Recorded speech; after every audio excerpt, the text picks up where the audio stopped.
I'm speaking today with Milo Yiannopoulos. Milo is a hard man to categorize.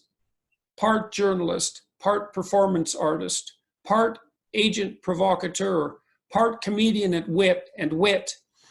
Yiannopoulos is a man of immense and complex self-contradiction. He's half Greek and half Irish, but is known as an Englishman to the Americans with whom he has communicated extensively.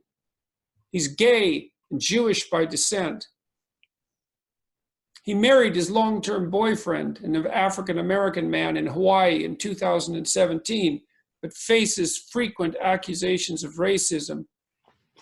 He is, or was, strangely attractive to young American Republicans and completed a successful and controversy-ridden tour of US universities in 2016 and 2017.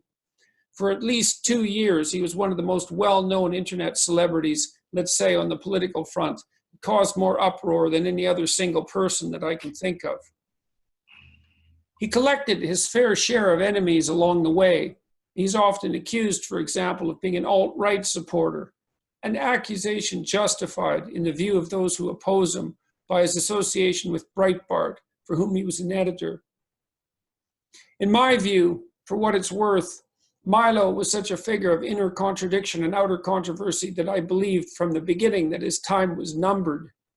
Nonetheless, the circumstances of his demise were unpredictable, I would say, and that's in keeping with his apparent destiny. After revealing details of his early sexual experiences at the hands of a 29-year-old priest whom he refused to name, he stated that he was an active participant in the events and that such occurrences were far more common and far more consensual than people were willing to admit. I don't think he ever recovered from the controversy that those comments generated. I should finish by saying that Milo is definitely now on the list of those who no one acceptably socially should ever speak to, which I suppose is one of the reasons why I'm talking to him. I want to know what happened to him in his own words, and I don't really give a damn if that's politically incorrect.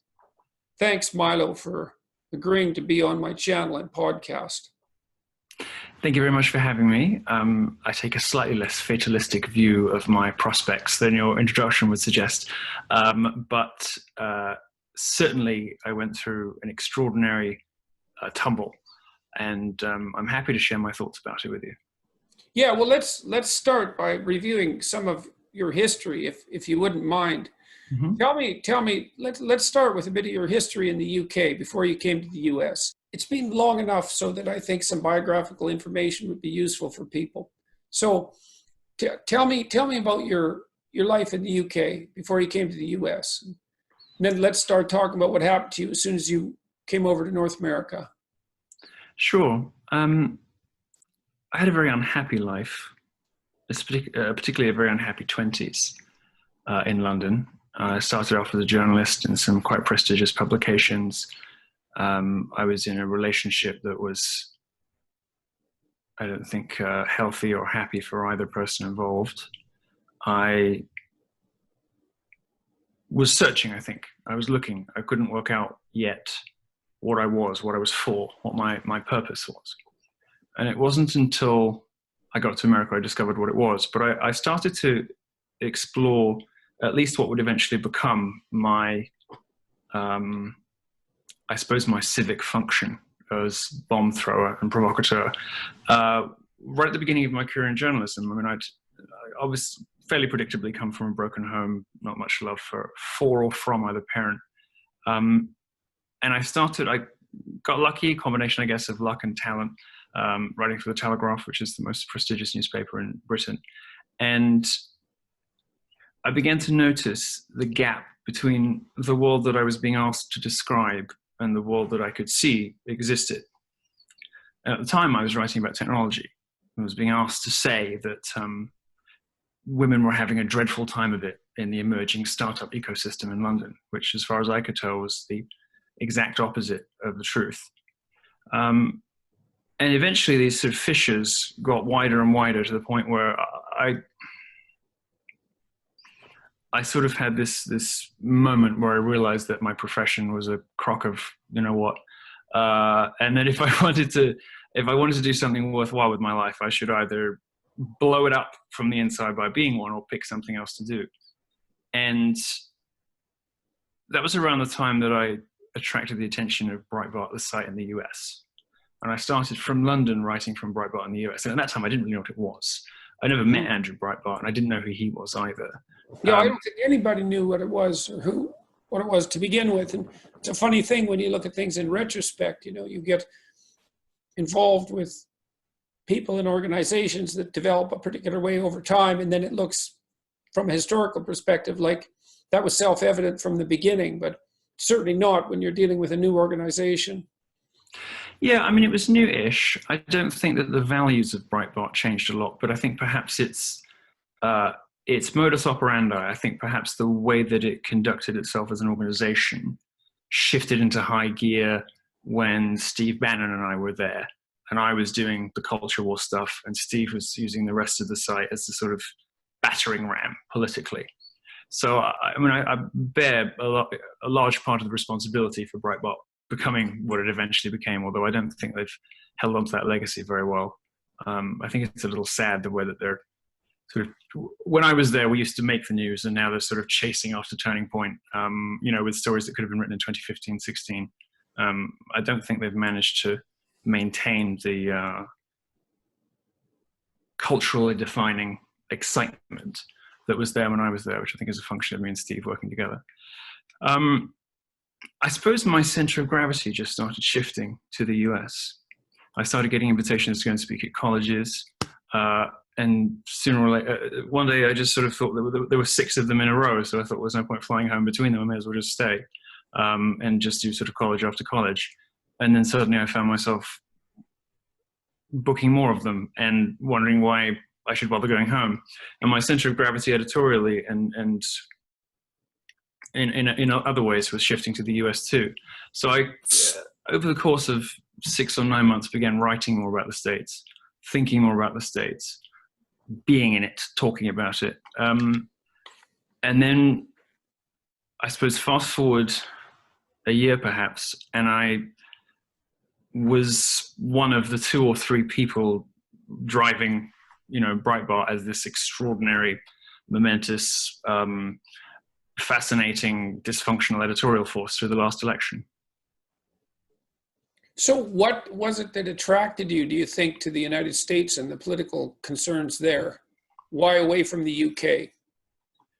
I don't think Britain handles iconoclasts very well, and it particularly doesn't handle bombastic ones. And I think a lot of people with outsized personalities find themselves investigating America as an alternative birth, because I think America has a much higher tolerance for outsized personalities. Yeah, well, I mean, it's pretty clear that you had some of the characteristics that make people stars, you know, that make people personalities. That was obvious pretty much from the step of the first. Well, this is why I'm not worried in the long term about my career prospects. You know, I had a stratospheric rise over a couple of years, and you know, a painful tumble. But talent is talent, and talent always wins. And I've got 40 years ahead of me, you know, of whatever I choose to do with it. So I'm not worried in the long term about my career prospects at all. Good. Well, we can talk about your descent and the sort of catastrophe that accompanied it, and maybe about how you see yourself how you see being pulled out of that. I'd like to hear about that as well. Mm-hmm. So what in the world do you think made you so attractive to American Republicans? I mean, this is one of the things that struck me about you right from the beginning, because it's not exactly like you're a poster boy for what you would assume conservative American Republicans would be attracted to. So, well, I think they quite liked the fact that I was reflecting their views in a package that you would more often think would be a liberal. And of course, I, you know, made that part of the act and part of the brand. It's kind of like, you know, all these things and yet still Republican. But the real answer is joy. There's a joylessness about a lot of conservative activist authors and speakers. And there's a joylessness in the intellectual dark web too. It's a very funless place. And I look out at the public intellectuals and commentators and speakers who are currently enjoying a moment in the sun. And each of them is in their own way quite joyless, quite devoid of mirth. And I think that people liked my sense of mischief and they liked the fact that I was always smiling. And I think it's unusual to see somebody talking about really serious things who is the subject of the most extraordinary and relentless abuse, who nonetheless is always smiling. And I have always been that person. I've never stopped, not in 2017, 18, or today. And I think people find that very mesmerizing and very attractive because... And very perplexing and difficult to understand, given the circumstances and the apparent seriousness of the topics. You know, I mean, there is something to be said. Because I think it's to do with, I mean, you know, joy is Christianity's great gift to Western civilization. Laughter, you know, the medieval church is, you know, this place of song and of dance. I think Christianity has become quite joyless. The only places where there's a really impassioned, happy spirit of worship is in black churches. But white evangelical Protestantism in the US has become, I think, quite suffocating and joyless. I think the public square as a whole, in general, is a miserable place. Yeah. Twitter is a miserable place. If you turn the television on, people are miserable. I think there's something about me, there's something maybe missing in my brain that doesn't get ground down by it. And I'm watching, you know, I had my, you know, moment in the sun. Some other people are having a moment in the sun now. That will, you know, that too will pass. And I'm watching them, and I'm watching them all getting ground down. Well, how do you, well, that's a real question that's of interest to me from a psychological perspective. I mean, you know, my suspicions, it's obviously that you're extremely extroverted. I'm not claiming any particular brilliance for noting that, and also that you're extremely open, and that's the creativity dimension. But I'm wondering about your scores on neuroticism. It's like you were subject to a tremendous amount of controversy, and then quite a precipitous fall under strange and complicated circumstances, and you seem to be able to survive that. And you just described yourself as a relatively joyful person. I mean, I'm a very happy person. I think that, listen, I mean, you know, the conservatives are only out and off the playing field when they choose to be, because there's so few of us in such a wide open market. The reason I'm not worried about my prospects in the long term is I still wake up every day with joy in my heart, brimming with energy and ideas. I don't know anybody in public life, not one person in public life, who could have gone through what I went through and not been broken by it. But I'm not. It hasn't beaten me. And I think that that's down to a combination of personal characteristics that I don't think many other people possess. And that's part of that is, you know, not being,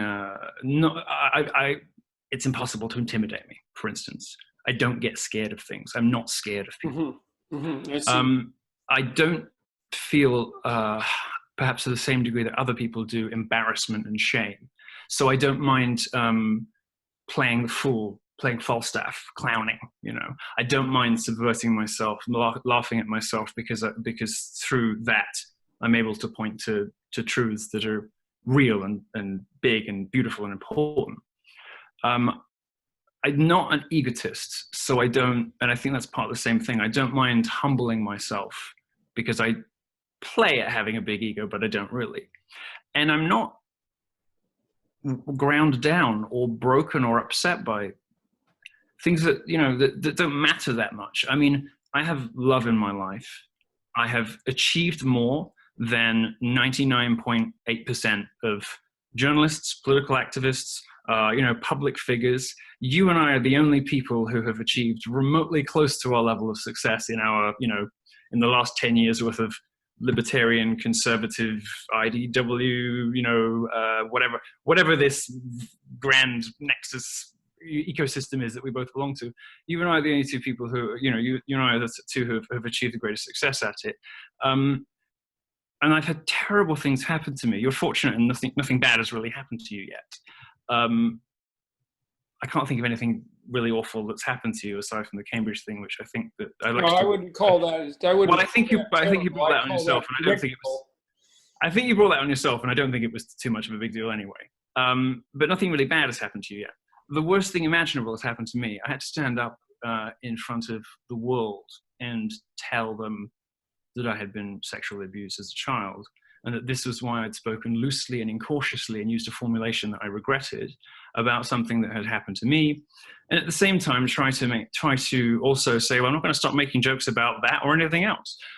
For other people, I think that level of public ritual humiliation would simply have snapped them. And it didn't me. And I don't know, I mean, you're the psychology expert. Perhaps you have some insight of view on this. The only person I know in my personal life, a friend who has similar qualities, is Ann Coulter, to whom criticism it's a game. And she's able to and the interesting thing is, it's not enough to say that we're, let's say, sociopathic, because quite clearly we're both not. We wouldn't be able to have some of the insights we do, and we wouldn't have the love in our lives that we do if we were sociopathic. So it's not that, but we do both have an ability to just pick things up, put them over there, and not allow them to burrow in and create. Yeah, well, that seems to me to be that relatively rare combination of extreme extroversion and very low neuroticism. That's not the same as sociopathy. I think you're right about that. I think maybe that's what I've got.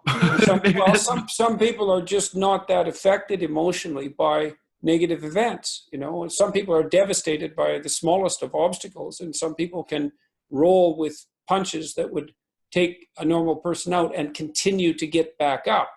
And it certainly seems that things do bother me in my personal life, but they're things that are actually significant, whether it's to do with my family or, my loved one or whatever it is. But there are things that that in my brain are emotionally significant, serious things, worthy of unfettered access to my emotions, if you like. Mm-hmm. And they have that. And they produce very strong reactions in both directions. I'm a very passionate person. I can even be hot-headed, when I'm defending somebody I love, for instance. But there's another world, which is the professional world, which is, to me, just a big game. It's a big, fun game. And the reason this is why I've always thought of you as a kind of a trickster.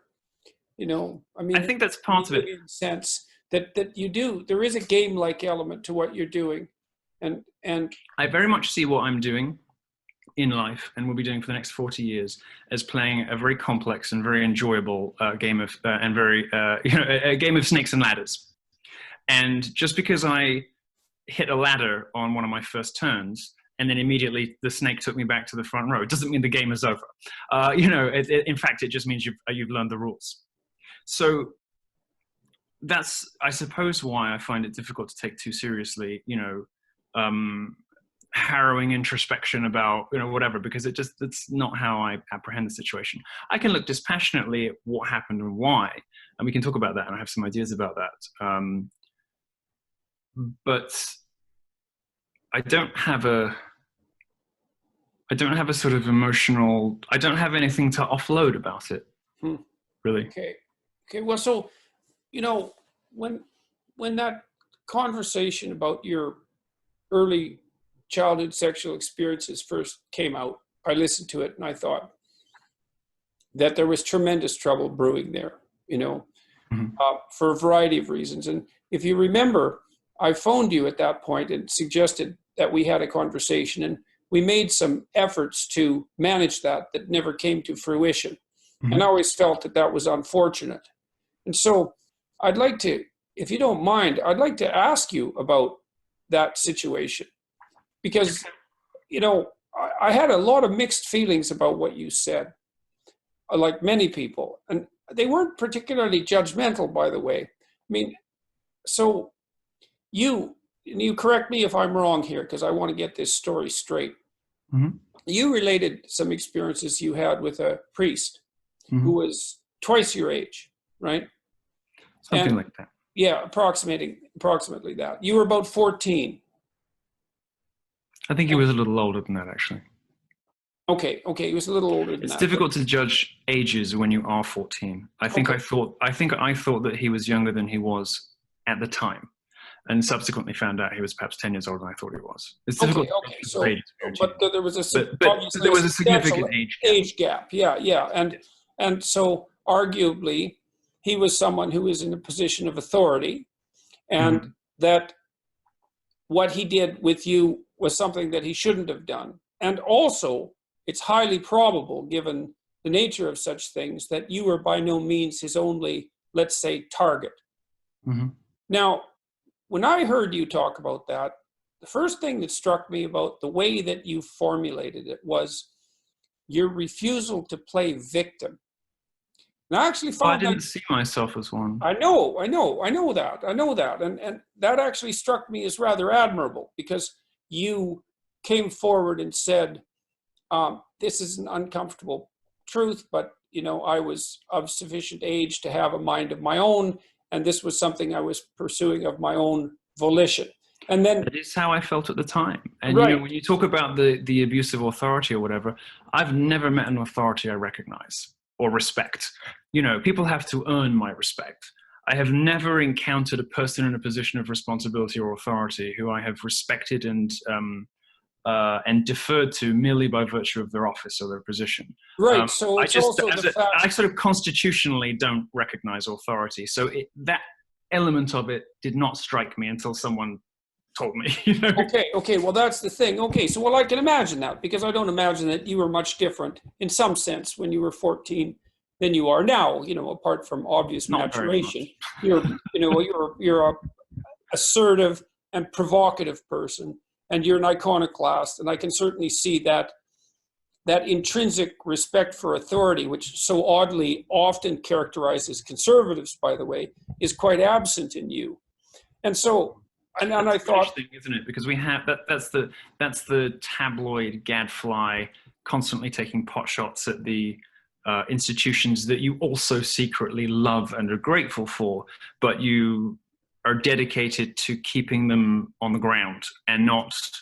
It's the difference between the British tabloids, which love to torment our prime minister, and the White House Correspondents' Dinner, where journalists are seeking to participate in that prestige rather than bring these people down to earth and make sure they never go a full day taking themselves too seriously. So I think that's perhaps a bit of the British psyche working. right. That seems, given my interactions with British journalists, that seems like a perfectly appropriate statement. Now, despite the fact that when I heard you speak about what happened to you and my admiration for your refusal to play innocent victim, I also had contradictory ideas that I think were more a function of my clinical training. And there were two of them that I'd like to discuss with you. I mean, the first is, when you think about yourself as a 14-year-old, you think about that 14-year-old as yourself. You don't necessarily think about that 14-year-old as a 14-year-old. And, when you remember your 14-year-old self, and then you go out and you see some 14-year-olds, it's actually quite a shock, or it can be quite a shock, because 14-year-olds are often a lot younger and a lot more clueless Then you remember yourself being. I think I know where you're going with this, and I. Well, and so Go ahead. Well, because the second part of what I thought was that, like, it, and this is the incredibly tricky part of this conversation, as far as I'm concerned. I mean, one of the other things that got you in real trouble, apart from the fact that you wouldn't name the person that you interacted with, your abuser, so to speak, was that you made the unforgivable case, I think, publicly, that this sort of thing happened far more commonly than people were willing to admit. And I just, as soon as you said that, I thought, man, you're dead in the water. Because it was interesting watching. Yeah, good. Well, true that may be, it's not something that can be publicly discussed. It's not, I want you to again tell. I went a bit further though than just that. I took it a step further even, and said that not only is this something that happens far more often than people are willing to admit, it is a function of gay life and gay adolescence, blossoming, whatever, and it is a proper subject for humor. And I insist on it being a proper subject. Yeah, well, I wasn't even going to bring those two things up because I thought that just, that merely bringing up the first part of that would cause enough trouble. But I'm glad that you did bring the second part of that up. Well, because there's a serious conversation that has to be had about this, and the damn conversation hasn't happened. And I don't mean specifically about your particular experience, although I think it's a way into the conversation. It's like the first question is, well, it'd be interesting to take apart some of your claims, and I'd like to do that with your permission. And I don't expect this to be an easy conversation. No, I wasn't expecting to be, so go ahead. Okay. So the first thing I would say is that it isn't obvious to me that even if you were a willing participant in what happened to you when you were 14, that justifies what happened to you on the part of the person with whom you were participating. Well, no, of course it doesn't. But the way I apprehended it was that it was me. Right. And when I said a moment ago, I think I know where you're going with this. I can interject with a very small data point that I think explains how I think about this after some time and reflection, which is I have something now that I didn't have in 2017, which is a relationship with my stepson. And he is 16. And when I think, let's not finish that thought, but when I consider how old he is and put myself at that age, suddenly the horror that I see in everybody else's faces that I have never felt myself about what happened to me, and therefore has never been communicated from me, a sort of acknowledgement and awareness that this is not normal, and that this is a horrifying and terrible thing to happen to a small person. I never apprehended it like that because I just thought of that 14-year-old as me today. Right. Okay, and that's exactly what I picked. Look, that's exactly what I picked up from your interview. Until the last 2 years, okay, and now I'm experiencing getting to know a child. Yeah. As a co-parent. Yeah. As a stepmom, and now I get it. Okay. Okay. All right. So I've seen this with my clinical clients, who failed to notice in some important way that the person they were sometimes decades ago is not the person they are now. And the memories they have from those times, which are appropriate to those times, are not the same memories that are appropriate to those times now, given their relative maturation. I think that's fair. And I think it took that change in my life circumstances for me to jolt me into realizing exactly what you're saying. Okay, so let me ask you some questions about that. So, what's changed in the way that you view what happened to you? And if you were interviewed, well, and I guess you are being interviewed about this right now, if you were being interviewed about what happened to you at age 14, I have 2 questions or 3 questions about that. Mm-hmm. What do you think of the propriety of that? How do you now view your role? Mm-hmm. What do you think about the culpability of the person that I would say, in common parlance, preyed upon you? How has that shifted? In the same way that there is, although it has been ruined by the progressives we both hate so much, a proper place for outrage. It is a necessary and right human instinct and emotion that has a place. There is also perhaps, much as it has been ruined by the progressives, a proper place for victimhood when you are in fact actually a victim. Right. And I think that now I perhaps realize that I was one when I didn't know that I was one in 2017. Yeah, well, that's a hell of a thing for someone in your position to admit. Right. Yeah, no, it's rough, man. And I think that that's as concise and as true an answer as I can give you. And I think so let's go into that a little. The answer, because now I look at somebody I care about who is 2 years older even, and the thought of me at that age and someone taking advantage, suddenly I get it. I get it. I'm like, I would kill the guy. I would walk over there. I would shoot him in the head. Like, I get it now. You know. Okay, so that's a lot different. That's a lot different. I didn't get it when I didn't get it when all I had to go on was my memories of being me at the time. Yeah. Well, one of the things that struck me as so absolutely absurd about what happened to you in the aftermath of that interview was that I thought, okay, this is really, and it's exactly what I would have expected to happen to someone like you, because you're so contradictory, is that you actually had a claim to victim status, which you then refused to capitalize on. And then which people refused to bloody well recognize in the midst of the interview. Like, the proper response to that interview should have been something like, well, here's someone who's talking about a case of child sexual abuse, but hasn't realized or recognized that they were in fact victimized in that situation and hasn't come to terms with whatever that might mean. And so then it's not uncommon among people who have been through these experiences, because I have, since writing about this, I wrote a little bit about this in a short book I wrote about the Pope recently, and in the other things the brief mentions I've made of it since 2017. A lot of people have written to me with their own accounts, and this is not uncommon. I have discovered. I'm sure it's not. Who have experienced this sort of thing. And I guess there's some point in middle age where the penny drops. But yeah, I guess that you know, there is a right and proper place to acknowledge and understand that you were a victim of something. Again, another thing that upset people, I think, another thing that didn't do me any favors. But look, I am someone who will always just speak it as I see it.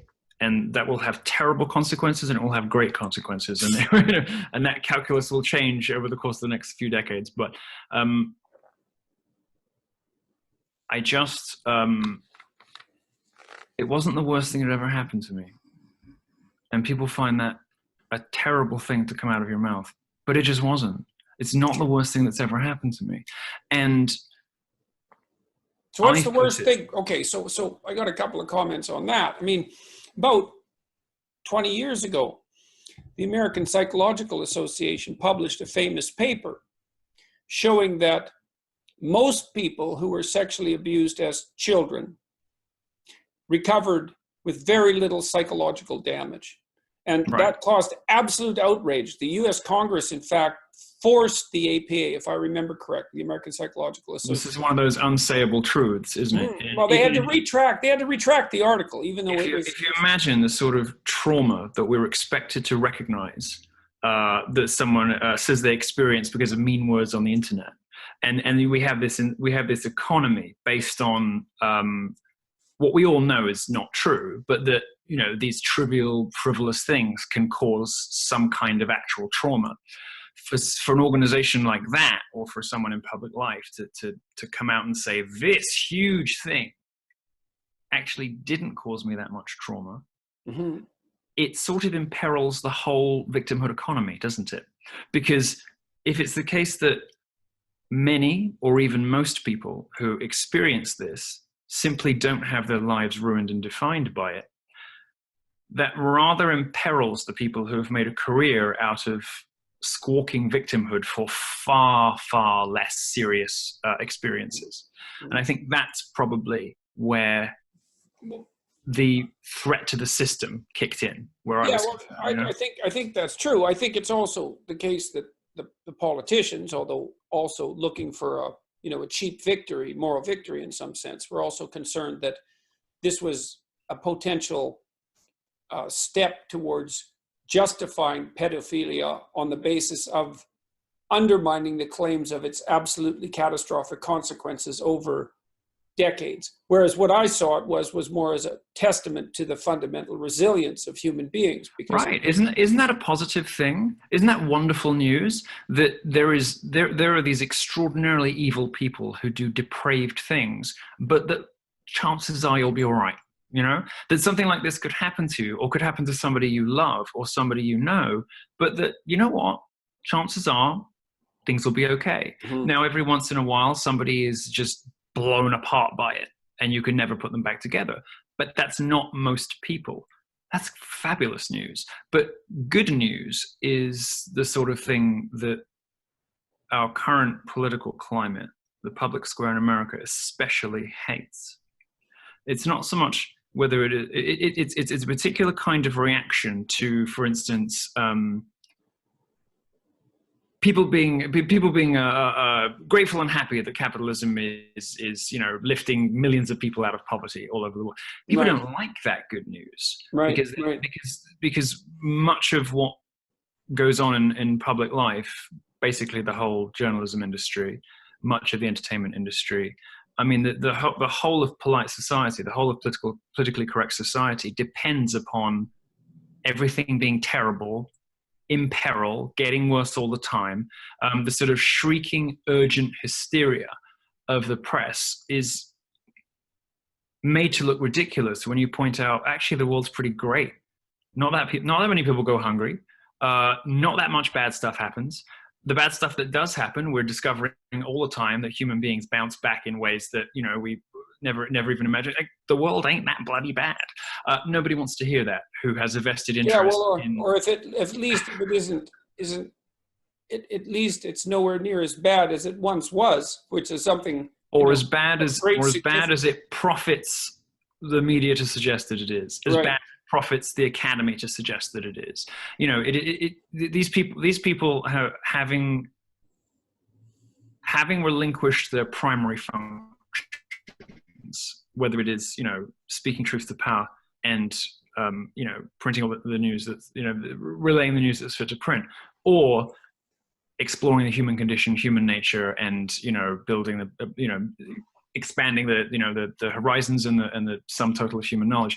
The media and the academy have given up on those missions. Instead, replaced them with an activism that depends on hysteria, but also on urgency. On a sort of, there's a sort of constant drumbeat, and this is why it's always something new, always something new, always something new. As soon as something might look like it's resolved, something ever more hysterical and new must be produced. This is the natural life cycle, isn't it, of rights movements. You've got the gay rights movement, which basically achieves everything it could possibly ever want, yet it somehow becomes more hysterical, not less, and starts focusing on ever more minor and insignificant things like transgender pronouns rather than AIDS. And now all of the gay charities are run by lesbians and are preoccupied with transgender pronouns. You don't hear anybody talking about the fact that thanks to you see these posters on New York trams on the subway, whatever they're called, and they're saying there's a guy there and he's called Hernandez or Hernando or whatever, and his and the poster is saying his levels of HIV thanks to his medication aren't just undetectable, they're not transmittable either. Basically encouraging gay men to have sex with HIV positive other men. Yeah. I mean, this kind of like sick, this is because conservatives have completely stepped out of that sphere entirely. Every time a conservative tries to say something in the gay world, even if it's with good intentions to help, they get killed. So Republicans and even just all sensible people have simply stepped out of LGBT stuff, and they just don't get involved in it at all. So you get this sick, crazy, like mental. So with this, the situation where they're encouraging these reckless, unsafe, horrendous behaviors, and who suffers? The most marginalized communities of all. It's a gay Black Americans have like a 1 in 2 chance of getting HIV. You know? Right. Like that's crazy. And this is, this is what gay charities are not talking about, while they are insisting that, on Ziza, Zem, or whatever. But this is the life cycle of rights movements when they run out of things to complain about, isn't it? Okay, so let me ask you another personal question. Before I turn to something that will probably get me even more trouble. We'll see. we'll see how that goes. Well, you've subjected me to a therapy session. I think you can get yourself into trouble as compensation. Yeah. Okay. Well, there should be plenty of trouble emerge from this. So, well, look, now, one of the questions I had, again, as a consequence of watching that interview, was because, you portrayed yourself as an equivalent partner in some sense. And I thought, look, that means that Milo hasn't updated his memories. Mm-hmm. They're still the memories of a 14-year-old. And that's a problem. And so you said that that's something that you've actually rectified over the last couple of years. And so that's a very interesting thing to hear about. But then I was also convinced that because you were still viewing what had happened to you through the lens of your 14-year-old, your iconoclastic and rebellious 14-year-old self, mm-hmm. that it was possible, likely even, although not necessarily the case, that you underestimated the consequence of this interaction on your subsequent life. And so now you just told me that, Yes. much worse things have happened to you. But yes, and you might be right about that, because in 2017, that's what I thought. And then in the course of writing the short Pope book I just did, I asked the question, could this have affected the trajectory of my sexuality? Yeah, I mean, I wonder. Of course it could. Exactly. Well, so what in retrospect now, what do you think it did to you? I don't think it made the difference between me being gay or not. Okay. And why not? Because I think that was already happening. And I think that I was aware of that, and that was very much, some gay people talk about, being a little bit over into gay, or a lot, or whatever. Some gay men can countenance or imagine having sex with women. And for others, it's just like, in the way that straight men will talk about homosexual encounters. Now, I have had a few encounters with women, but they were very unsatisfying and miserable for both parties. And I think I'm quite, I don't, my hunch is, and I can't provide any evidence, but my hunch is that this did not make the difference. Okay. I think that, like everybody, the mixture of nature and nurture in my case was probably swung over in that direction by a lack of good male role models in my relationship with my mother. I distinctly remember picking ethnic minority male sexual partners and making sure that my mother saw me bring them home or saw me out with them to antagonize her. I distinctly remember picking sexual partners to annoy my mom, and that, as demented as that sounds, and God, that's a grist. I mean, like a 3-hour conversation. No, look, I take trolling very seriously. I'm not saying that I went to annoy my mom, although I have made that joke on stage before. But I remember an element of sort of mischief and defiance in there, which has always been at the core of my personality. Just this reflexive and unshakable refusal to bow to any kind of authority. Right. And so what were you more than that also, but not just to thumb my nose at it, but to rub that authority's face in whatever it is that authority finds the most repugnant. Okay, well, so that's interesting. So first question there would be, perhaps, what in the world were you so irritated or angry at your mother about that might have been one of your potential reactions? I have said this in public before, so I don't mind sharing it with you again. My mother remarried, and her new husband was occasionally physically and constantly psychologically, abusive, I guess, is the word that we would use now. A deeply unpleasant home life. In things like, so I was a very private kid, and I had all of these papers where I had written out poems and constructed these systems, and I just had a very highly developed inner world, and I just lived in the realm of imagination and fantasy. And private space and privacy was very important to me. And my mother's new husband, when I was at school, would go into my room and shuffle things around just so that I knew he'd been in there. So I knew that there was no space that was only mine. And I knew by extension that I wasn't welcome there, and that I shouldn't be there, and that so long as I was under his roof, I would never be my own human being. And I would never have my own privacy and therefore autonomy as a human being. And I blamed my mother for this. I also blamed my mother for not leaving him when he hit me. And I blamed my father for not taking me away, although I asked him to. And that sort of began a chain reaction of resentment for both of them. Right. And So, okay. So most of the major authority figures in your life as parental figures had, your experience at that point was of betrayal of various various magnitudes. Right. Yeah, they didn't have my back. Right. From proper betrayal all the way down to just not having my best interests at heart and not having my back, and you know, all manner of experiences on that spectrum. But I don't think I ever felt like my mother would go to the wall for me, you know? Right.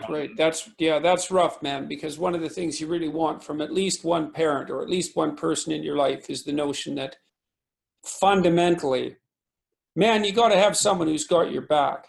Well, I did get it later. I did get it later in my mid to late teens with my grandmother, as so many oddballs do. They end up skipping a generation and forming a close bond with a grandparent. I did get it from my grandmother, and I got the sort of unconditional love and support that I recognized again in the man that I'm now with. So I have had that since in my life, and I'm not wanting for it. I don't lack it. I'm very happy with the amount of it that I now have, but I didn't have it. That's made up for it in some sense. Oh, for sure. Oh, for sure. Well, but I didn't have it at the time. Mm-hmm. And I do remember really wanting them to hurt. I remember, and this is, I think one of my, in addition to my ability to sort of see around corners and culturally and sort of tell what's coming next, which I'm very good at, I'm also very good at sort of intuitively figuring out what makes people tick and what drives them. And I quickly identified that social justice warriors were sort of hurting and wanting everyone else to hurt like they were. When I very, very first started doing my speeches, because it was something I had felt myself, but only as a child. I had grown out of it, and clearly they had not grown out of it. Right. But I saw in them that same sort of petty, vengeful, vindictive desire to make the world burn because they were hurting, that I had felt myself as a 13, 14, 15-year-old. And so I understood them. And that's why I was able, and still am able, like nobody else, to get under their skin. Because I get what makes them tick in a way that not many other people do. Because none of the other conservatives who are sort of, you know, withering, or contemptuous of them actually understand where they're coming from like I do, which is why they hate me like they hate nobody else. Right. Well, because part of the thing that's so strange about you is that by all rights, you should be on their side. I should be one of them, really. Right. I ought to be. Right. That's right. Logically speaking, that would be your natural resting place. And so it is one of the things that, well, I also thought right from the beginning that was one of the things that put you in terrible long-term danger of, you know, encountering a scandal that would do you in. I mean, it just seems so improbable to me that you could weather that degree of, and that's what I mean by the paradoxical combination that you bring to the situation. It's too many contradictory things to maintain themselves, regardless of your psychological integration or lack thereof. I mean, I think I'm pretty well adjusted now, but I think perhaps another reason that this career stuff just doesn't bother me is that I don't work in the same economy that a lot of other people do, in the prestige economy. You wanted prestige when you asked Cambridge for that fellowship, and you sort of invited that little embarrassment on yourself because you asked for it, because although you've declared well, war, they said I asked for it, but that wasn't exactly. Well, if you didn't, you didn't, but you declared war on a class of institution, you know, a higher education, to then ask for or expect or be pleased to receive baubles from institutions that you had declared war on struck me as very odd and obviously destined for, a mess. That's an interesting point. Might And have it's been because a moment of like false optimism. I don't think it's false optimism. I think it's because you still live in the prestige economy, because I think that stuff matters to you. And I think that you'd probably prefer to see these institutions fixed and to have a prestigious place within one of them, rather than to see them burnt to the ground, as so many conservatives and progressives seem to want. They just want to tear up higher education. I don't think you want that. I think you want to fix it, and I think you want to be a crown. Well, I think generally speaking, that fixing things is better than burning them to the ground. Well, I think you want to fix them, and I think you want to be one of their crown jewels, and I think you operate in the prestige economy in a way that I simply don't. And that gives me power, because I don't care. I don't, that's sort of like a scandal from which you will not recover. Is there somebody in polite society who will invite me to a dinner party, who won't invite me to a dinner party now, who would have in January 2017? No. Is there a TV show that will have me on, that won't have me on now, but would have in January 2017? No. I mean, I had a blip on Bill Maher because of the college tour, but there was no hope in hell, no way in hell I was ever going to get a TV show or anything like that, because unlike you, I can't bite my tongue. And you I think are I see you maneuvering in a way that suggests that you want to do a lot of good and you're prepared to make some compromises in order to have a platform from which to do a lot of good in a lot of places. I'm a purist, and we differ in that, because I can't bite my tongue. And if I'm across the table from somebody who is an odious piece of I'm like, I'm going to tell them. And it's always, it's my greatest asset and my greatest weakness. But it's because I'm a purist in a way that you're not. And I don't live in that prestige economy that the rest of you all live in. And you all live in it. The whole conservative libertarian media ecosystem, you all crave prestige. Well, what do you mean by the prestige economy exactly? Like position, recognition, titles, being a part of a sort of alternative polite society. You don't want to be excised from the church, because if you did, you wouldn't have signed up with CAA. You want to be part of the church, and I don't. And it can be very difficult for people who are part of the prestige economy, but people who want the TV show, want the fancy agent, want this, want that, and they want to fix and rule these institutions. It can be very difficult for those people to truly understand someone like me, who genuinely can't imagine anything worse. I cannot imagine anything more awful than having to make the sorts of constant compromises in what I say and do in order to maintain a position, because I know it's doomed anyway. Look at Roger Scruton. Did nothing wrong. He is beyond reproach. He is, he is the foremost conservative intellectual of his generation. And they just got him for saying something utterly innocuous in an interview. They're going to get you anyway. Nothing bad has happened to you yet, but it's going to. And I don't say that with any pleasure whatsoever. I sincerely do not, because I think. Well, I've been expecting that for a very long period of time. Well, I'd say many bad things have happened to me. They just haven't taken me out. Not really. I mean, in compared to what some of us have gone through, whether it's Laura or me or whatever, or Alex Jones or whatever, nothing really bad has happened. Well, fair enough. Yes. It does depend on your comparison group. Well, they are allowing you to grow. I'll tell you what they're doing with you, what they did with me, which is you allow this phenomenon to blossom up to the point you cannot bear it any longer, and then you crush it. And that is a horrifying warning to others not to overstep. So they did it with me. They let me get as far as Bill Maher and the tour and all the rest of it, and then they came for it. They're letting you climb higher.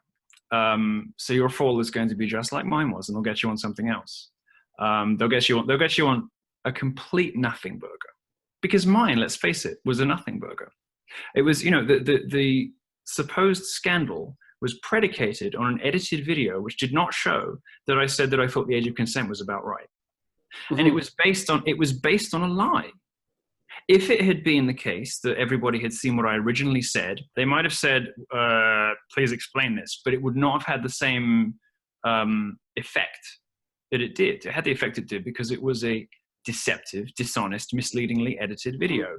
Because I had created enemies on both left and right, the establishment right and the whole left teamed up to take me out.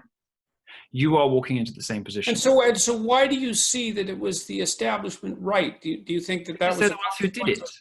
They're the ones who did it. It was the Reagan. Well, it was the Reagan Battalion, the National Review crowd, who put that video together and shared it. They were the ones who manufactured this because they were upset that I didn't give a stuff about CPAC because it means nothing to me. I didn't even know what it was at the time.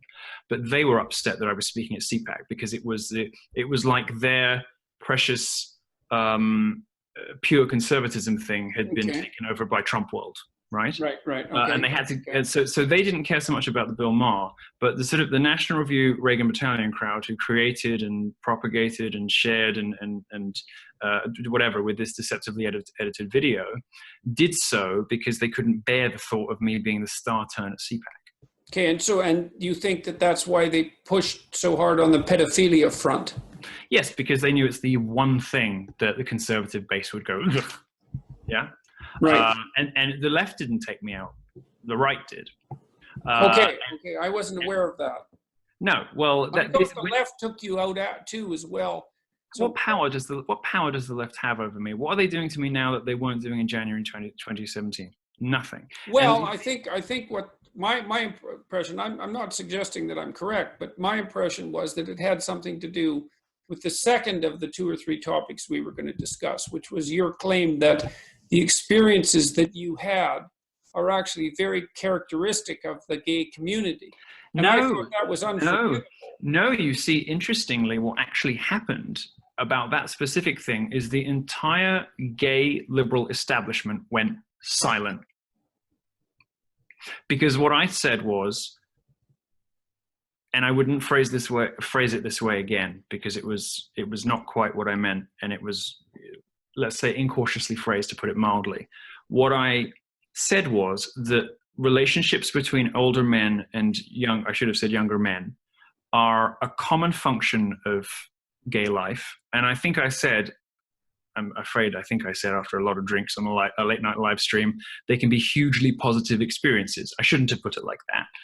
I should have said they are a function of gay life. And in many cases, these sitting like a 35-year-old man with a 20-year-old or whatever, very often that 35-year-old will sort of induct the 20-year-old into the gay way of things, show them where the clubs are, show them the ropes, in lieu of parents, because the boy's parents don't understand him, maybe don't even know, or have rejected it or whatever. So very often there's a sort of father, there's either an avuncular or a paternal dimension to these relationships. On that point, and indeed throughout the whole controversy, the gay left went silent. And February 21st, 2nd, and 3rd, 2017, gay journalists were nowhere to be found in America because they did not want to have that discussion because they know it's true. Okay, well, so is that a consequence of abandoning you by inaction then? No. What I'm saying is that's not what I'm saying is that's not what was so unforgivable. That wasn't the problem. Okay, so then, well, in that case, then I guess it's a matter of not so much the difference in age, but the difference in when that age difference starts. So let's say, well, 34. So we've had a conversation so far, which has presumed that the contents of what I said was important and that we should dissect it.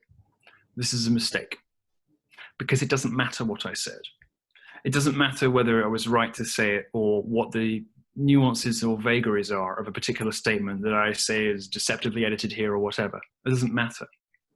Narrative was established and it was repeated by right and left, and the person was ejected from public life and from whatever, right? This is what's going to happen to you. This is what's going to happen to Ben. This is what's going to happen to Dave Rubin. Because nobody stood up for me, the playbook became established. And now that is your fate, all of you. That's how you're all going to go out. And it doesn't matter what you say. It doesn't matter what the subject was. Doesn't matter what the incautious phrase was. I mean, Candace Owens, it could have happened to her recently with her stupid. She tripped over herself saying something about Hitler, and you know, there was a sentence that I'm sure she would phrase differently a second time. Everyone sort of knew what she meant, but it could, if the stars had aligned, have done to her what happened to me in February 2017. The content doesn't matter.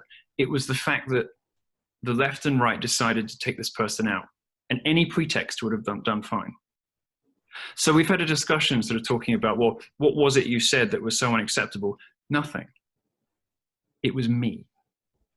It was the fact that I had, but there's also the mystery. Look, fair enough, you know, and I'm not disputing that there were any number of reasons to make you a target.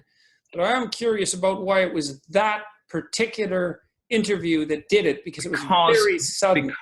Because I was scheduled to be the star speaker at CPAC, and the National Review crowd could not handle it. So they went through the hours and hours and hours and hours of old live streams, and they found something that would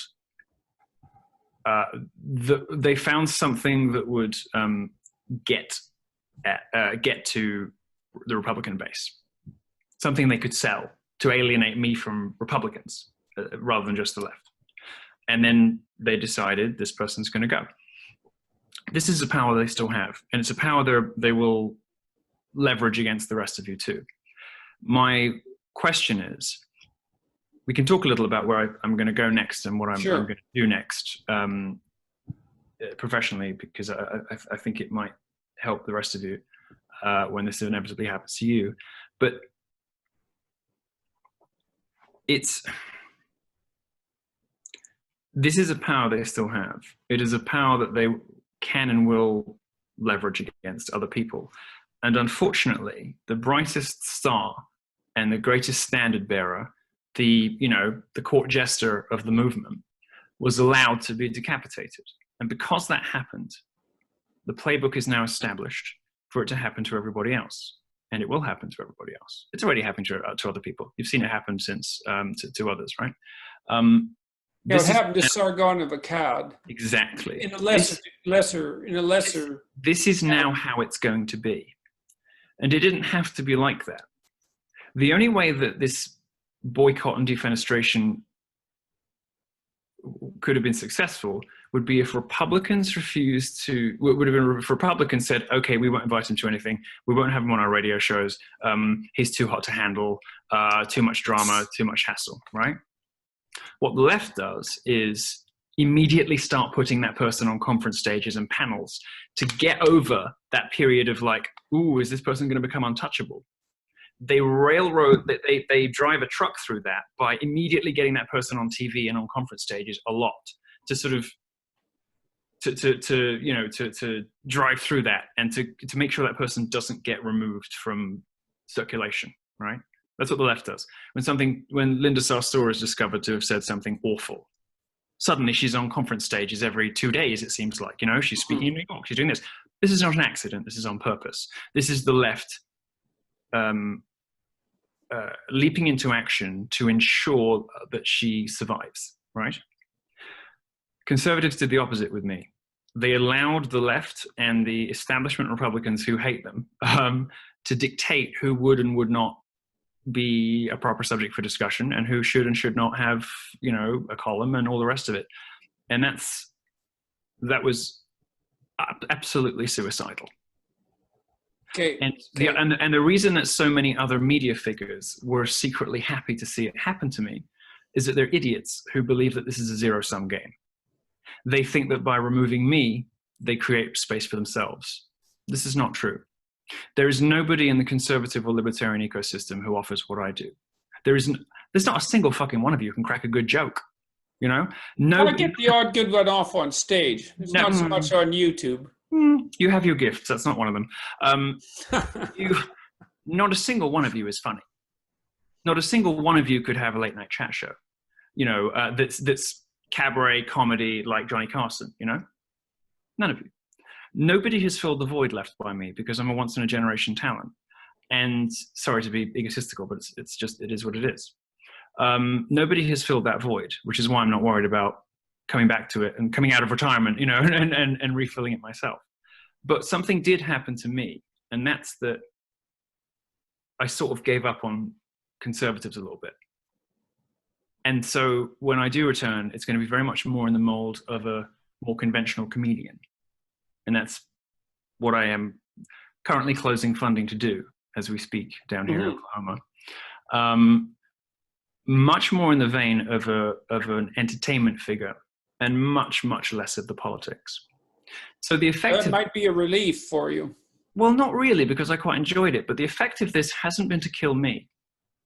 The effect of the cowardice of other conservative media figures and the conservative base, their failure to stick up for me in February 2017, the effect wasn't to kill me. The effect was to lose one of their greatest and most effective champions. Because I'm fine. I'm doing good. Okay, so let's talk about that being fine. So I want to go back to, I still have a question about the older man, younger man relationship issue. Oh, can't we talk about something else? Well, humor me for 2 more minutes, because there's actually somewhere I want to go with this. Okay. So the first issue is, where's the line properly drawn in those relationships as far as you're concerned with regards to age? And where is it usually drawn? Because those are now you're trying to get me in trouble. I'm not. I'm really not. I don't want to get you in trouble. I don't think there is a line to properly be drawn, because you're basically just talking degrees of degeneracy at that point, aren't you? You know, the fact that you get saddled with this aberrant sexuality and you then have to go out and make the best of it. The fact that you find this paternal or avuncular dimension in a relationship with an older man that may also have a sexual component. I mean, this is layer upon layer upon layer of dysfunction. So you're not going to get me to say 10 years is the right gap, because none of it's the right gap. It's all fucked up. What's the alternative? I don't know. I mean, partly hypothetically, I wish conversion therapy worked. Marriage. I wish conversion therapy worked. At least you've said that before. At least in the case of lesbians, we know that we can push women back into back with men, and most of them will be happier as a result. With men, on the other hand, some of us are just gay, and I'm not going to be drawn on what the correct kind of fucked up dysfunctional first of all, I wasn't trying to corner you, you know. Well, I don't want to corner you. This is something I'm really curious about, because you made the case, and you made a strong case, that relationships between younger men and older men were very common in the gay community. And that seems... Well, it's not me making the case. That's an established fact. I mean, every gay person knows that. That's got nothing to do with me. That's just me pointing out something that every gay person knows, which is that when people first become sexually active or aware of their sexual orientation, or they first start to go out on the scene or whatever, they very often form an attachment with an older man. It may just be somebody 5 years older. In some cases, it's somebody a little bit older than that. Fair enough. How often do you think that's happening at the age that it happened to you? I think it happens all the time. I think it happens everywhere. And I think it's an inevitable result of having an aberrant sexuality, where you have to seek out kind of alternative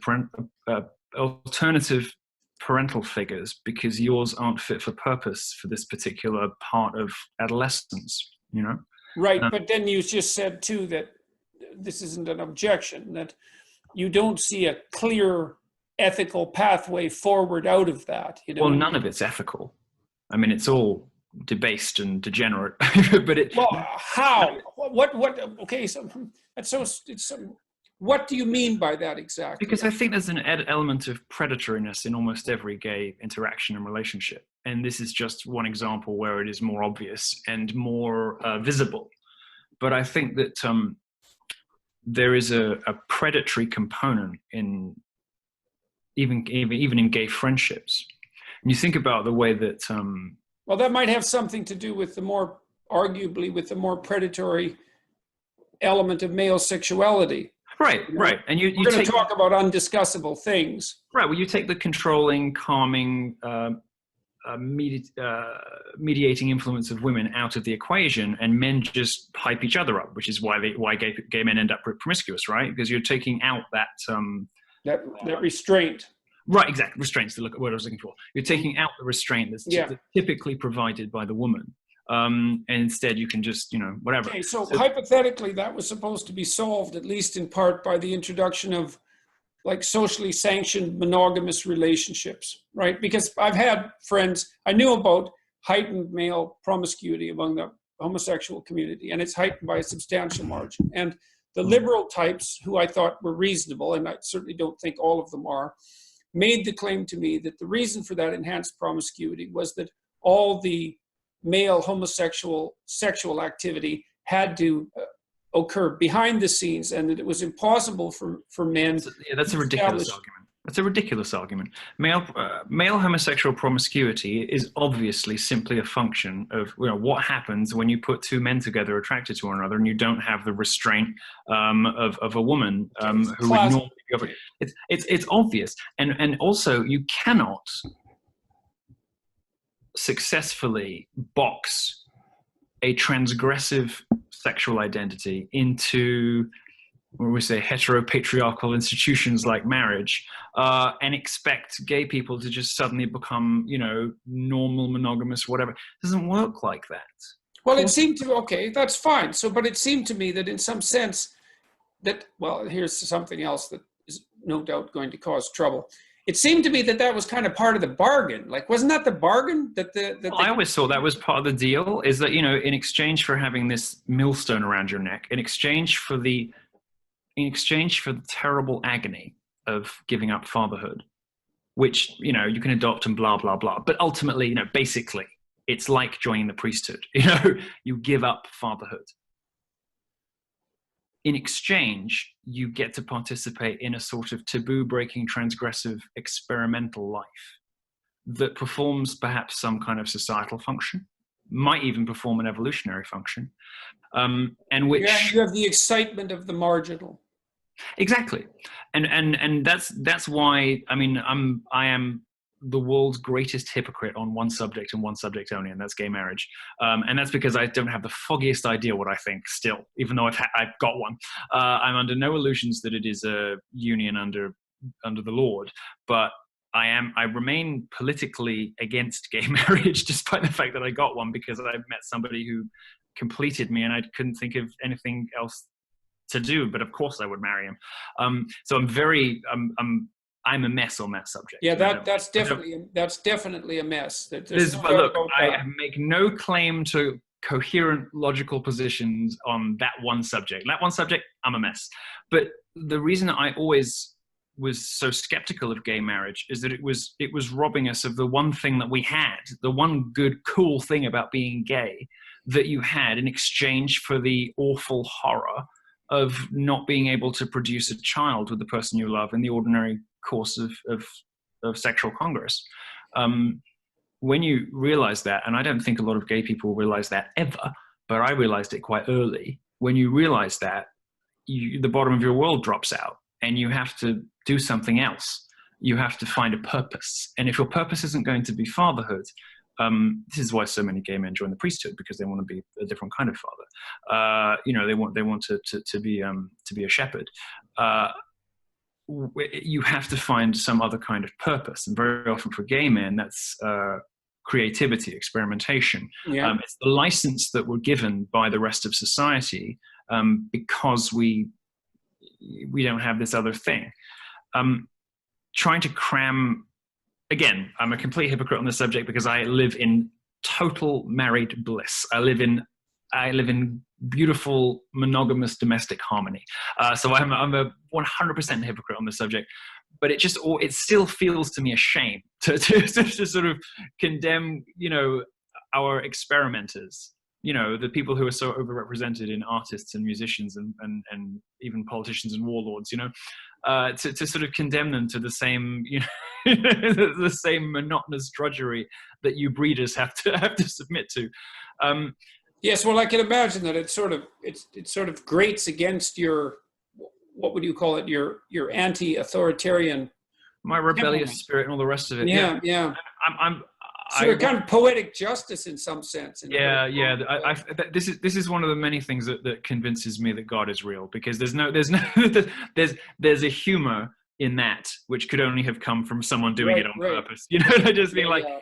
you know I what, I'm understand that going idea. to give you something that's just going to remind you that you don't know it all. And it's going to confound you for the rest of your life and remind you that you too are messy and complicated. And on this one subject, you are never going to be coherent or logical. Good luck with that. Okay, so no doubt now whatsoever. I have another terrible question for you. So I read Martel's book on the Catholic Church about homosexuality in the Vatican. And Right. it's very contentious book, let's say, written by a gay man who claims that homosexuality is extraordinarily common in the Vatican. It is. And that the kinds of relationships that you describe between older men and younger men are common in that culture as they're common in the rest of the culture. Yes, they are. So Okay. I've written a book on the subject too. And I can tell you for a fact that both of those things are true. It's called the Lavender Mafia in the Vatican. It is for those viewers who don't know, it is a cabal of not just gay bishops, but specifically progressive left-wing gay bishops. Yes. And my book was a little bit more politically focused than his. My book was drawing attention to the fact that the same people who want to water down the liturgy, who want for divorcees to be able to receive communion and want gay people to be whatever, they're the same people who've been covering up child abuse in the church. And it seems that the same people who've been doing the child abuse and covering it up are also the people who are most aggressively pushing for progressive reform of the Catholic liturgy and of Catholic practice. And this, of course, resonates with what we know from other industries, doesn't it? Just like Hollywood, just like the press, just like the academy. The people who are most aggressively pushing for progressive free-for-all sexual liberation are the people with the ugliest and most depraved skeletons in the closet. The rest of us are quite normal. So my book was more about that. But I can tell you that it's absolutely true. The mistake that the Catholic Church has made, and I remain a Catholic despite the terrible state of the Catholic Church. Yes, and all the other contradictions in your life. They've never bothered me. They've never scared me. I'm not afraid of that. I'm quite excited by that because I look forward to a day when I might either get closer to a resolution or be happy with not finding one. I can imagine Ben Shapiro would be kept awake at night by this, but I'm not, because I don't need everything in my world to form into a perfect, into like some sort of like Kantian or Wittgensteinian superstructure where everything has its right place and and everything is perfectly organized and all the dependent things are in the right. That's not what human beings are like. That's not what we are. We're much, much more complex and messy than that. And I'm very much looking forward to 40, 50 years of exploring my own ludicrous, internal nonsense. But I remain a Catholic, but the issue that the church has had, the mistake that the church has made, is turning a blind eye, as the church would put it, to sin. Turning a blind eye to rampant gay sex in a vocation that is supposed to be celibate, supposed to be chaste. And to associate that hypothetically, well, the way that Martel's claim with the proclivity to cover up the child's sexual abuse because of it, which is his most radical claim, I would say. I don't know if he's wrong about that. What I would say is the way the church would put it is, if you make room for one sin, others will follow, right? So what that means in practical terms for the Catholic Church is, because the priesthood is somewhere where lots of gay men go and a blind eye is routinely turned to their sexual peccadillos, even if it's just with each other and there's nothing non-consensual or abusive going on, because it's a sexual free-for-all, because it's the kind of place where supposedly transgressive or forbidden things happen routinely with no consequence, that it becomes an institution that attracts other kinds of people who have other things to hide, like pedophiles. Where are you going to go if you have some kind of psychiatric dysfunction or whatever it is like that? You're going to go somewhere that routinely overlooks or ignores sexual wrongdoing. Of course you are. So that's what the church, that's what Christians mean when they say, you know, you let one sin and others will follow. They don't just mean it in the sense of personal behavior, like if you let yourself do one thing, you'll let yourself do others. But it also works in institutions too. And of course, lefties will say the reason that all of these problems happen in the Catholic Church is that priests are required to be celibate.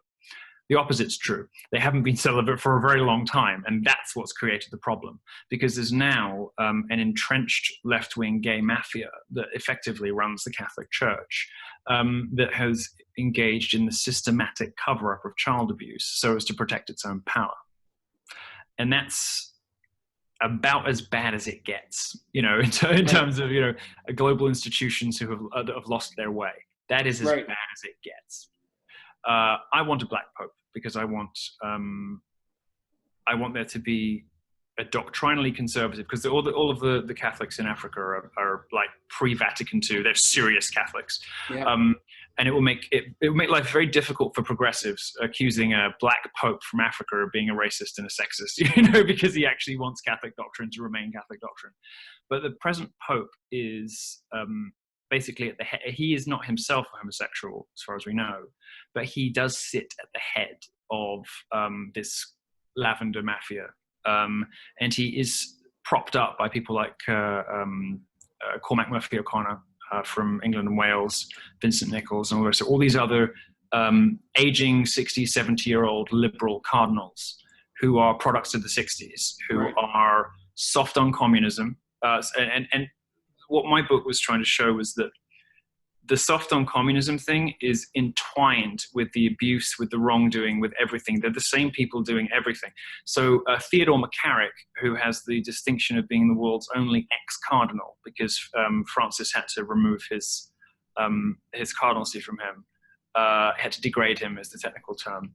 He was Francis's envoy to China. And he was the one who put the deal together with Francis to allow the Chinese state to participate in the choice, in choosing Catholic bishops. I mean, this hasn't happened since like Gregory VII. The Catholic Church has been ferocious about choosing its own bishops, but they handed selection of the bishops over to the Communist Party in China, knowing that Catholics are routinely persecuted, you know, and killed in China, because they never met a socialist they didn't like. And it's that particular 60, 70-year-old child of the 60s, aging hippie liberal that lives in another planet from the rest of us and is still thinking, you know, if only there's some lawnmower, Oklahoma. If only socialism were tried one more time, perhaps it would be okay this time. That's the world these people live in, and they also that's in your book, Pope. It's called Diabolical, how Pope Francis betrayed clerical abuse victims like me and why he has to go. It's called Diabolical.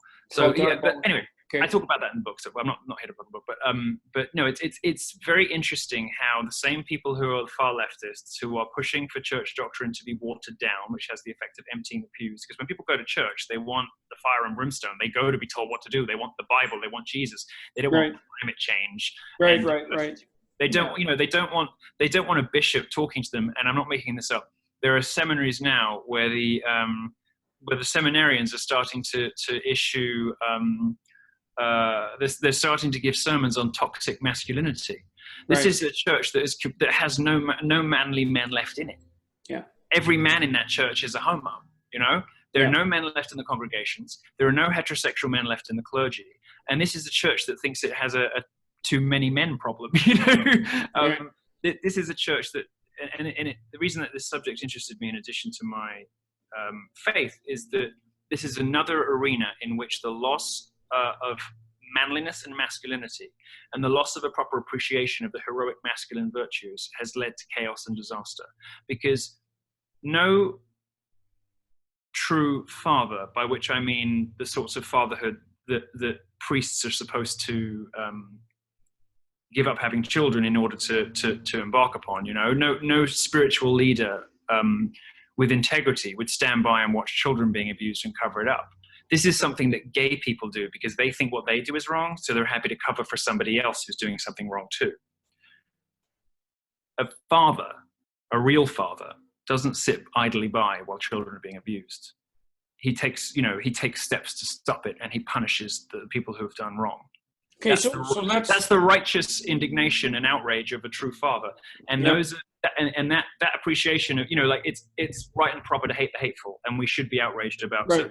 Well, and you said that's part of what you've learned over the last couple of years. Right, but that heroic manly virtue is something that has been sort of systematically wiped out of the Catholic Church, just like it's been wiped out of other places in public life. Yeah, it's gone from journalism, like it's gone from the academy, and it's had results that everybody knows about in all those different arenas. So it was interesting to me writing the book, finding that most of the problems, most of the things that are happening in the Catholic Church, most of the problems the Church has got itself into, basically boil down to there being no men. It's all women and gays. And the vast majority of the child abuse scandal and all of the other things that are wrong with the Catholic Church are a product of the Church losing its connection to masculinity and simply having no men left in it. Oh, good. Well, good. There's nothing controversial about any of that, so that's quite a relief. So, we don't have to be imperiling. See, that was a joke. That was a joke. Just so you know that I could actually pull one off. Okay, so I want to return to something, if you don't mind. I want you to tell me what you think the consequences of what happened to you when you were 14 might have been. Okay, I don't know. Can you guess? I mean, look, if you're not like, if I'm not unwilling to discuss it with you. Yep. I'm not having a problem being forthcoming. Yep. I just don't know. The only thing that I've really thought about is whether or not it might have affected the trajectory of my sexuality. And I think that it may well have done, but I don't think it on its own was enough to make a difference. And I think I'm probably right about that. You've also talked about, just in this conversation, about the transgressive nature of that sexuality. And now you participated in that, even, let's say, as an active participant. And the question is, what did that do to you? What did the knowledge of that do to you, because you had to live with it? I don't know if it's a fair question. I don't know if I'm phrasing it properly. No, you're phrasing it fine. I just don't know the answer to it. In the same way that I don't think anybody can know what, quote unquote, made them gay. It's like everybody is born with, I think everybody is born with a more or less of a predilection, whether or not you believe in epigenetics or whatever. Some people do, some people don't, but I think everybody probably has a sort of predisposition, and coupled with early experiences, you end up either mostly having sex with men or not, right? I don't think that we're ever conscious of the processes acting on us at the time, and therefore it's very difficult. It's just pure speculation based on whatever we happen to remember, trying to work out what it was that made the difference. Okay. And I don't think it's something that could ever satisfactorily be answered, simply because we're just not aware of the processes acting on us. Right. I don't know if my dad not saving me from, that household made me, made some kind of misfire, rewired, I sent something haywire in my brain. I don't know whether I resented and just like my mother so much that I went off all women. I don't know, and I don't think there's ever any way to know. And for the same reason, I don't think there's any way that I could possibly answer, and I don't think anybody could beyond blind speculation. And I think that most people who try to explain, I'm so sorry, somebody's mowing the lawn. Most people who try to explain what abuse might have done to somebody, in almost every case, I see their political prejudices and their biases at work, out there in search of justification. Right. Because the truth is, I have no goddamn idea, and neither does anybody else. No one can possibly have a clue, because these things are acting below the conscious level on us in a way that we cannot dissect and analyze. Okay. All right, so let me ask you, then let me switch topics. So, you've been less in the public eye since this scandal. I've been retired. You've been retired. Okay. I've been retired. Okay. You've been retired. But you published your book. Look, I sold 250,000 books. I made millions of dollars. I have more nice stuff than I know what to do with. I have a husband I am deeply in love with. I could die happy tomorrow. I helped to get a president in office. I'm one of the 7 people that put Trump in office. And that's not egotism, that's a fact, right? I'm one of the 7 people that put Donald Trump in office. I can die happy. Now, as it happens, well, it might be a year or 2 in purgatory for you as a consequence. Yeah, no, I mean, maybe, what happens after I die for that particular crime, who knows? But, but the fact is, like, I have accomplished more than the vast majority of people walking this earth. I have, and if I were to do nothing else professionally now, I would be infinitely more successful than all of my critics combined. Okay, so I'm good. So there's rumors of your current state. There's rumors that you're terribly indebted. There's rumors. No. Okay, so sometimes, one of the problems with trying to find out what's true about me is I like to troll journalists, and I confirm or deny according to my whimsy. So when somebody writes to me saying, "Is it true you're 2 million in debt?" I'll say, "No, darling, it's 4 million." What I won't go to the trouble of explaining is that of my many companies, the one that was funded by the Mercers, who withdrew their political investments from Steve Bannon and from me at the same time, that particular vehicle is somewhat in debt, but I'm not in debt.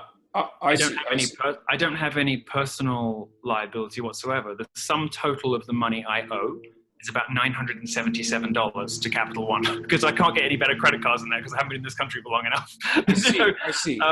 So it's a corporate problem rather than. I might not have as much money as I had 2 years ago.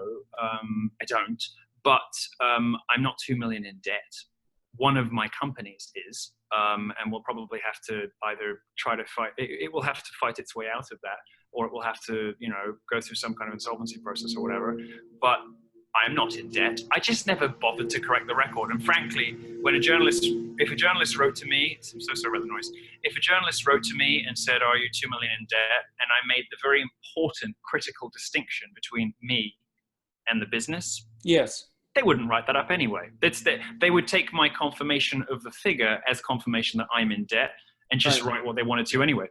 So I feel it's not a crime to lie to journalists, and I feel no obligation to act as their fact-checking resort. I think it's actually a crime to tell the truth to journalists, isn't it? Amen. No, if somebody comes treated like a crime often. If somebody comes to me to ask for comment, I think it's a moral obligation to fuck with them. Which is why I got myself into trouble that time before, when someone shot up the newsroom wherever it was, because I made some flippant comment about vigilante death squads and journalists or something, and I didn't post it publicly. I wasn't like inciting people to hurt journalists. I wrote it privately to somebody who then published it and wrote a story about it, and then they used that as evidence that I was ginning up like people murdered, whatever. These are some of the consequences of being the kind of person who can't bite their lip, can't hold their tongue. Right. So my job is to create a career in which that doesn't matter. Because I'm not, because my success, my income, my fan base, my profile, whatever, isn't reliant on the prestige economy, but it's also not reliant on the sort of rules of journalistic propriety or whatever. So this is why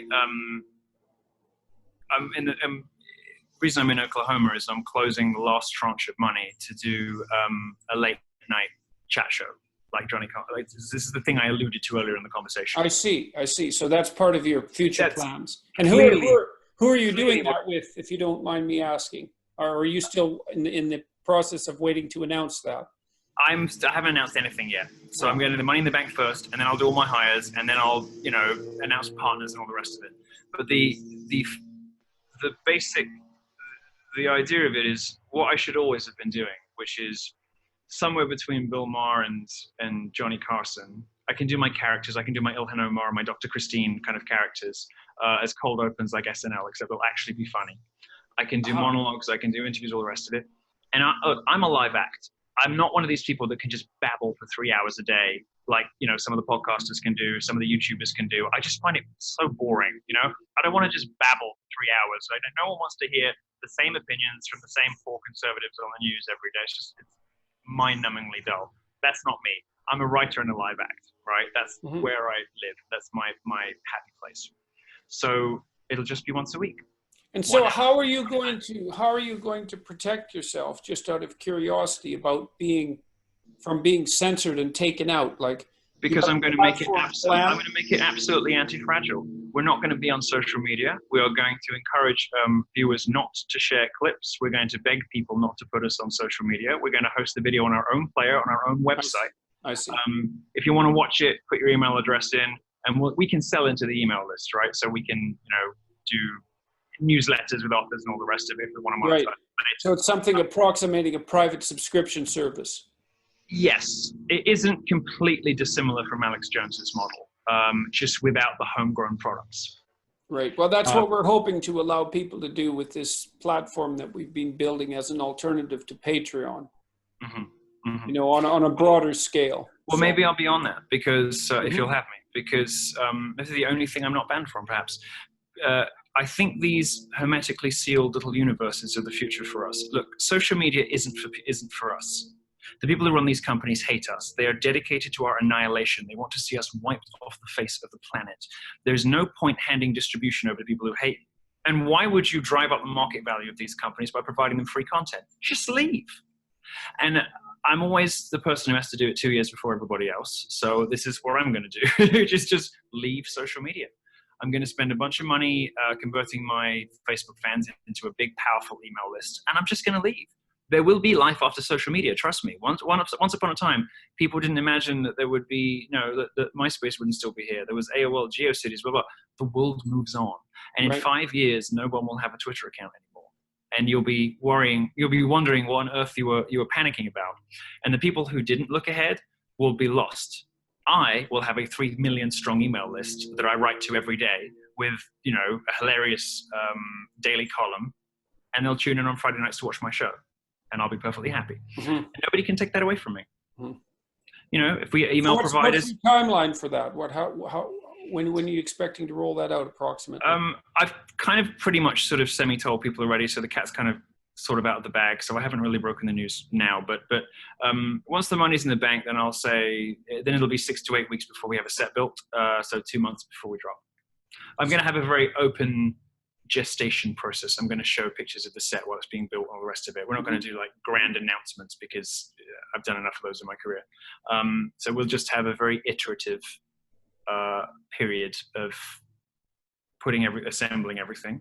And then in about 2 months, I will drop episode 1, and it will be the funniest, most hilarious, unmissable hour of television that's somehow not on TV, produced by anybody in the country. And it will be unmissable and hysterical.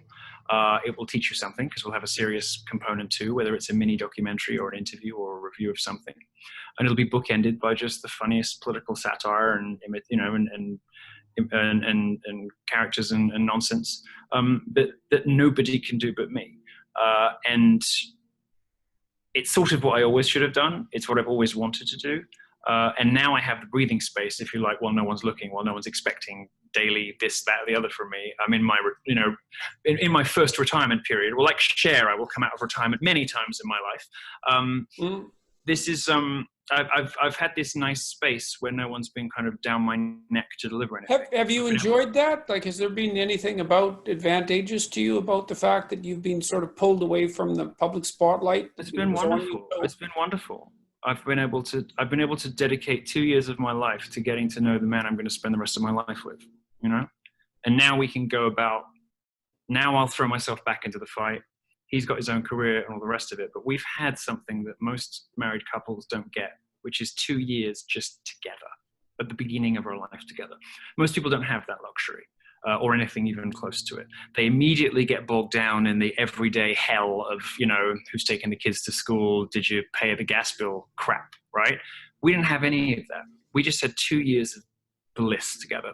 And now we have an unshakable foundation. And if I'm away for 6 months, I'm away for 6 months. And it won't make a difference to us because we don't have the same sort of vulnerabilities that a lot of newlywed couples do, because we had that time together. So to my mind, it was time well spent. I've also been reading a lot, and we didn't get to talk about anything really substantive in this conversation except my obscure psychiatric history, but you will see that I've been reading a lot and sharpening my claws and refilling my toolkit. And so when I do start re-entering the arena and popping up on live streams and doing interviews and things like that, you'll see that I've spent 2 years reading everything I can get my hands on, and I'm considerably more formidable than I was 2 years ago, and I was already quite formidable. Anything you'd particularly recommend? Not at the moment. I'm going to keep my powder dry because I have lots of fun things that I want to do with it all. But no, I've been regrouping and plotting and sharpening. Oh, I can't imagine that you. And sharpening my knives. Mm-hmm. And you don't want to be the first one in front of my blades. No, it's people keep expecting me to be sad or to have had some kind of terrible experience, and the truth is I just haven't. I've had the best 2 years of my life. I've been in perfect bliss with the best man I've ever met, and now I'm ready to get back to work. All right. Well, look, that sounds like a good place to end, from as far as I'm concerned. That was a nice natural conclusion, wasn't it? That was nice. Natural conclusion. Perhaps we could do this again and talk about something substantive instead of my dreadful history. Yeah, well, you're an interesting character, and so it was substantive as far as I was concerned, and I think people will find it that too. So, good. Well, I hope they enjoy it. What happened to you was very singular and unexpected. It's important that people realize that the specifics of what was said are neither here nor there. It was the fact that the powers that be linked up and decided to defenestrate this person. And because conservatives allowed it to happen, they lost one of their greatest champions. And I'm going to be very successful with very profitable enterprises and perfectly happy just being funny for a living. Because I sort of think to myself, why would I keep killing myself for people who don't deserve me? So to some degree, the politics stuff, it's never going to be gone, but it is going to be dialed down considerably. And I'm going to be talking about love, sex, death, and money instead of, Trump or whatever. Yeah, well, maybe you spent enough time talking about politics. It's not very interesting after a while. And the people who are in politics are awful. I mean, if those of us who are kind of moving into that political sphere and who have, aspirations toward being elected officials, all the rest of it, they're becoming awful people. I mean, everyone in politics is dreadful, ghastly. I don't think I want to spend 30 years talking about or thinking about those people. I think I want to do something more fun. So yeah, not to say that there won't be characters from the political world popping up in my sketches, but or indeed that I won't do. Of course, I'm going to do journalism. It just won't necessarily be political journalism per se. So perhaps I'll do a 20-minute mini documentary in the show where I'll go out into the country somewhere, or I'll go to Sweden, or I'll go to London or whatever. But as far as the sort of, the conservative movement stuff goes, the conservative base are cowards, and they are ungrateful, and they are indolent.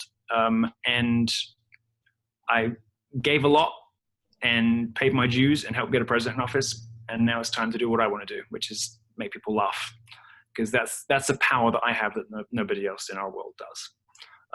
So I'm going to focus on that. Yeah, it's a hell of a power. Rogan can make people laugh, I think he makes heterosexual men, a certain kind of heterosexual man, laugh.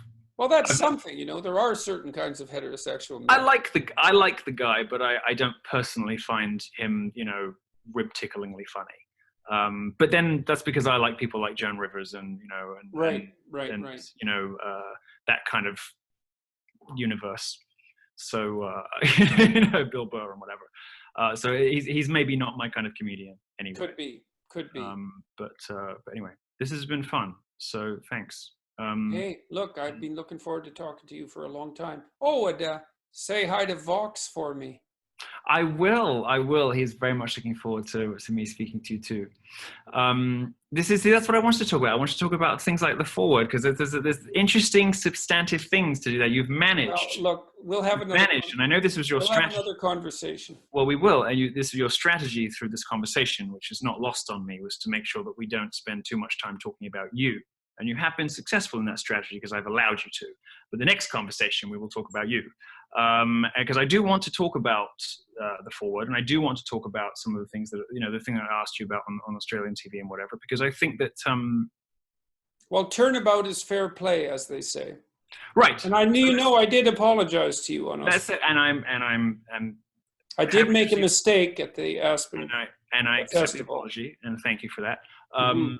No, I think there's important substance to be spoken about, as regards, well, important things, God and goodness knows what else. So let's talk about real things next time. Well, I think when I'm feeling particularly up to a battle, I'll think about. And I'm sure a lot of people will watch this. So this is officially the last time I will ever speak about bloody February 2017. So if anybody wants to know anything, you can watch this video, and that's it for good. All right, good. Well, thanks a lot. Best of luck with your new endeavor. Cheers. Best of luck to you. Take care. All right. Bye-bye.